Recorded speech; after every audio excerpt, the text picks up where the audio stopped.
dhe na kanë ardhur shumë më shumë njoftime privatësie se ç'kemi kohë të lexojmë, ose që na thon mas 700 faqesh që të vëmë klikimin këtu dhe janë nuk jetojmë dot pa to. Dhe jo vetëm që s'kemi kohë të lexojmë këto njoftime, shpesh njerëzit në të gjithë botën mendojnë që e di çfarë se nuk është se kemi ndonjë zgjidhje të madhe, kështu që kjo gjë nuk ka kuptim. Atëherë çfarë zgjidhjeje gjetën personat si ju, kur e kuptuan që kjo gjë nuk po funksiononte në lidhje me mbrojtjen e privatësisë?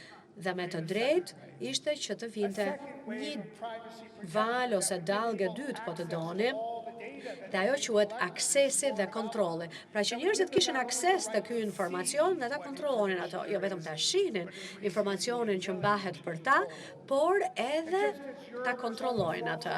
Dhe ashtu siç ka qenë Europa sërish pararendse gjatë valës së parë, edhe për të dytën ka qenë në pararojë të kësaj pune. Në 25 maj 2018 nuk duhet harrojmë që kemi pasur një moment historik në mbrojtjen e privatësisë. Ajo ishte data kur rregulloria që njihet ndryshe si GDPR-ja hyri në fuqi. Mua më duket shumë interesante që kjo valë e dytë si e para po shpërndahet dhe po zgjerohet në përbot shumë. Dhe jo vetëm në Europë në fakt, siç e thash, por ka kaluar Atlantikun, ka arritur madje në paqësor, pra në Amerikën Veriore në anën tjetër të saj, dhe aty kishim Alistair McTaggart, i cili pothuajse vetëm solli në shtetin e Kalifornisë pothuajse të njëjtën lloj mbrojtjeje. Ai kuptoi që për shembull legjislatura e Kalifornisë po të kishe firmat mjaftueshme, me këto firma, pra vetë votuesit e Kalifornisë mund të vendosnin nëse donin që të kishin mbrojtje privatësie dhe s'kishin nevojë të prisnin nga ligjvënësit e shtetit të tyre. Dhe 82% e qytetarëve të Kalifornisë thanë po.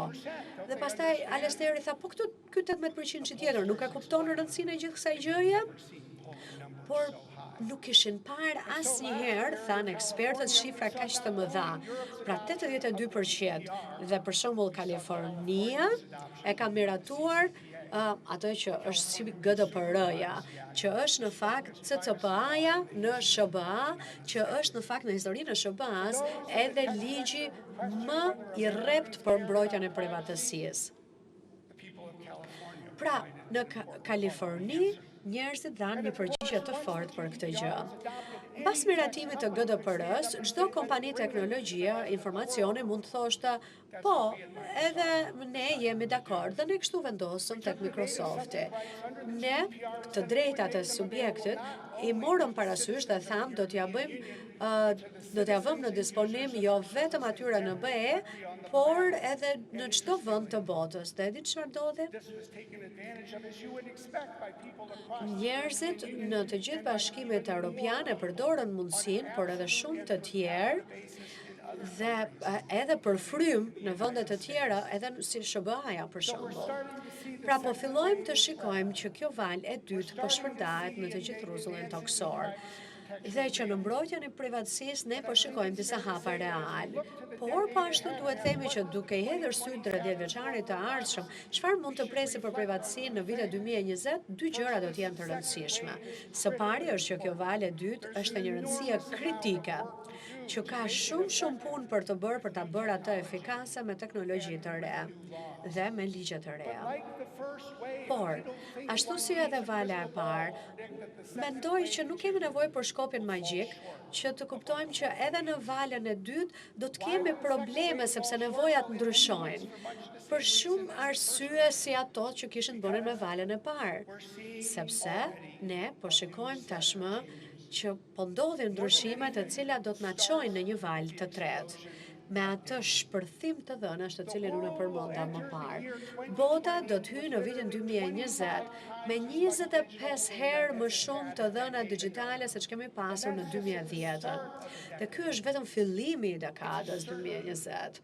Por është e sigurt një gjë, që çdo vit sasia e të dhënave digjitale do të rritet me hap dhe me një ritëm të papar.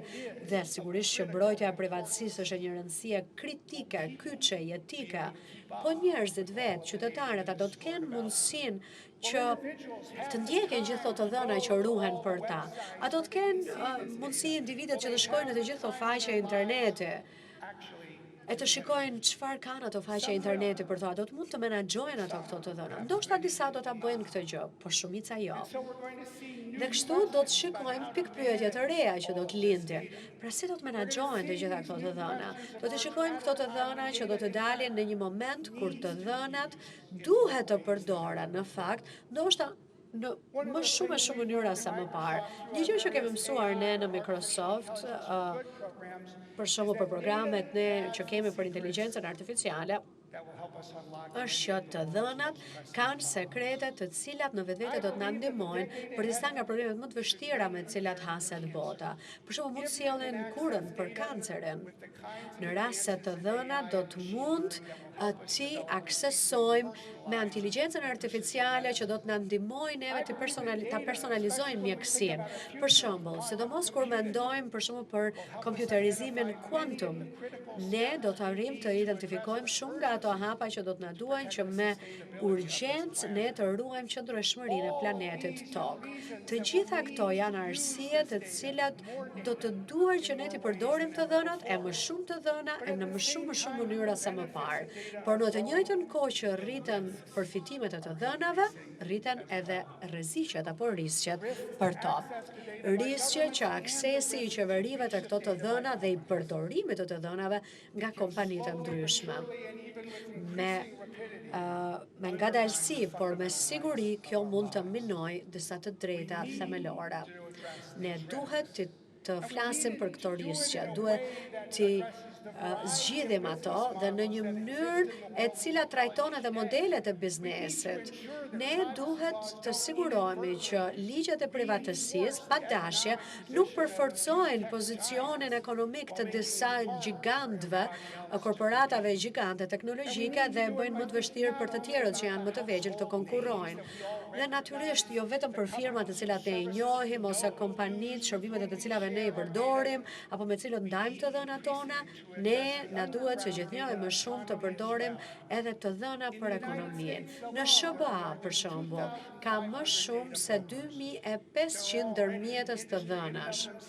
Pra janë industri më vete tashmë dhe është një industri që bën më shumë se $20 miliardë në vit. Po si mund të jepet transparencë për ata njerëz të dhënave të cilëve janë kaluar në kompani që ata as nuk e kanë haberin që ekzistojnë. Edhe kjo është një arsye përse ne duhet bëjmë më shumë. E së fundmi, ne duhet kuptojmë që të dhënat nuk i njohin kufit, nuk ka nevojë për pasaport, nuk kalojnë kontrollet e pasaportave, por kalojnë nga njëri vend tek tjetri, nga njëri qytet te tjetri, nga njëri shtet tek tjetri, çdo orë, çdo moment, çdo sekondë, çdo ditë. Dhe të gjitha këto janë ato arsye të cilat duhet na bëjnë ne që tani të flasim për 10 vjeçarin e ardhshëm, për çfarë duhet bëjmë ne që të sigurohemi që vala e parë dhe vala e dytë e punës që kemi bërë të ndiqet nga një valë e tretë. Çfarë forme do të ketë kjo valë, si do të ngjajë ajo, si do të duket, kjo do të jetë biseda që ne do të bëjmë. Ky do të jetë diskutimi që ne, ky komunitet duhet të bëjë. Por duhet fillojmë duke kuptuar që kemi dy gjëra të rëndësishme. Së pari, në këtë valë të tretë, do të duhen patjetër ligje të reja, rregullore të reja, që në nivelin vendor do të na duhen disa rregulla bazë, sepse në një botë e cila lundron në të dhëna, ne do të na duhen të dhëna që kalojnë njoftimin dhe pëlqimin, dhe të dhëna që na mbrojnë nga abuzimet e të dhënave, e sidomos për ata njerëz apo popullsi që janë më të cënueshme. Po ashtu, këto rregulla do duhet të aplikohen nga kompanitë që të sigurohemi që të dhënat në fakt përdoren në mënyrë të përgjegjshme. Dhe këto rregulla duhet jenë edhe për ndërmjetësuesit e të dhënave ose brokerat e të dhënave. Do të na duhen edhe disa rregulla specifik për teknologji të reja. E shikojmë këtë tashmë me ato që tham, që janë pra njohja e fytyrës nga elementet e ndryshëm teknologjik. Mendoj që gjithnjë e më shumë ne do të kuptojmë që teknologjitë të caktuara do të duhet që të diskutohen edhe në mënyra më specifike. Dhe pashtu ne po e kuptojmë që privatësia duhet të integrohet edhe me ligjet e tjera. Ne kemi jetuar gjatë tyre 2 dekadave të fundit në një botë ku privatësia ka qenë në fakt një sferë më vete, por në këtë 10 vjeçar të ardhshëm privatësia do të jetë jo vetëm pjesë e kësaj sfere, por do të bëhet pjesë e ligjeve që kanë të bëjnë me konkurrencën dhe antitrustin, e tregtisë elektronike, e jurisprudencës që të telekomunikacionet dhe natyrisht që rregullatorët e privatësisë dhe këta ekspertë do duhet që të përfshihen edhe në këto debate. E së fundmi duhet të kuptojmë që e vetmja mënyrë për të mbrojtur privatësinë është e drejta ligjore që ne kemi, që gjatë 10 vjeçarit të ri ne të kuptojmë që na duhet një pakt global për privatësinë.